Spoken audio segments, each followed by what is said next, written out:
Jalang'o posted some showed me a video. Ambare claims she spends 300,000 a day.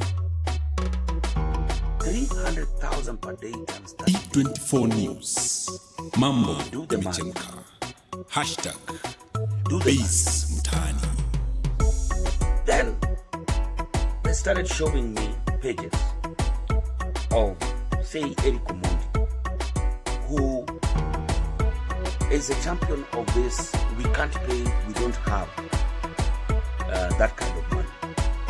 And this month alone, or the last month, Eric made more than 10 million Kenya shillings from content creation,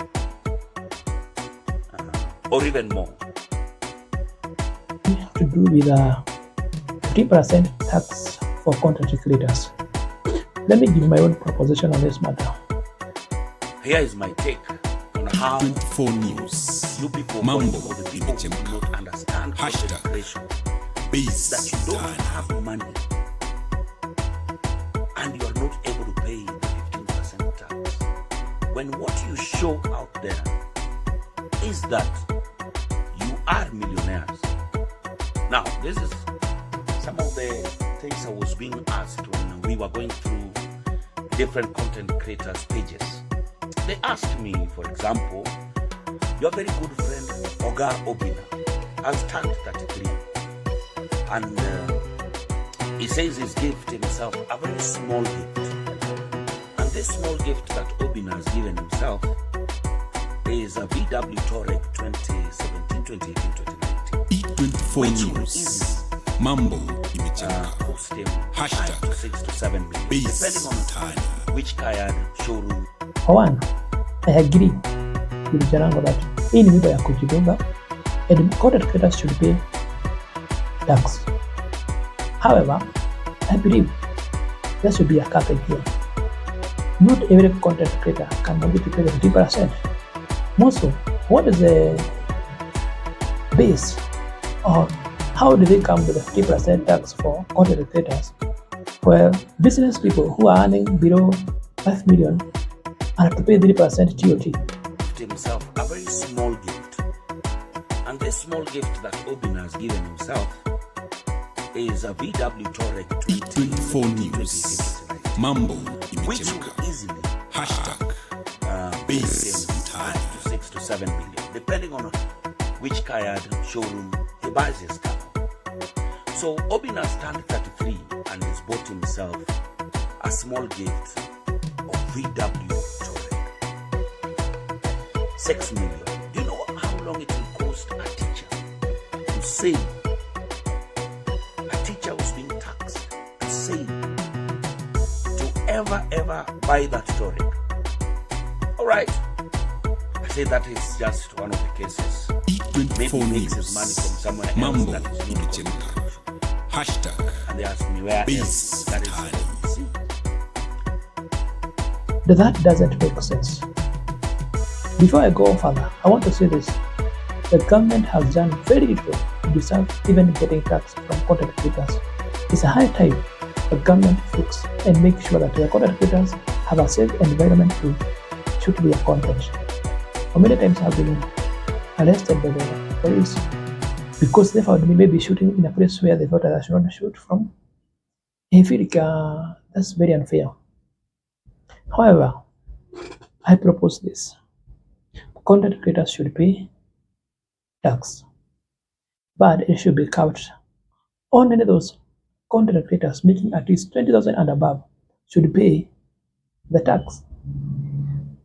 More so, the 15% tax is too much.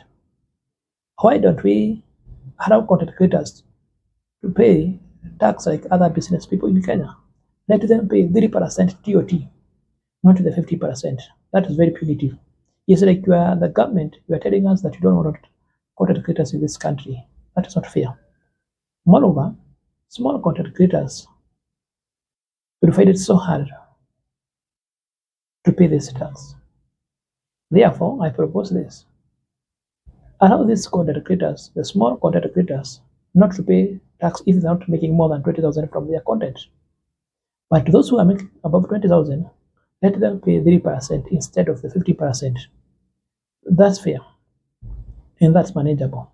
Because if content creators are buying big cars, they're buying big houses, they deserve to pay tax just like other business people in this country. Therefore, I believe it's good for content creators to pay tax, but let them pay 3%. Most of the government should come up with a way of supporting the small content creators. Those who cannot do, those who have maybe 1,000 subscribers, but they have not made it to monetize their YouTube channels, or they're not making more than 20,000. Probably the government can come up with a fund where these content creators will be supported with a 8K, at least 8K, not even 10, 8K to pay their rent per month before they get to the threshold of 20,000. I believe with that, only a mad person who do not feel a right to pay the tax. And the 3% tax is better, it's favorable as compared to the 50%. The 15% tax to content creators is very punitive and discouraging to the smaller YouTubers. Akina Ericomoda and Jalang'o and now Kabwa Jesus will pay comfortably because to them they have money. What about those people, YouTubers, who are sleeping hungry like me, those who don't have money to pay their rent? And now you're asking them 50%. It doesn't make sense at all.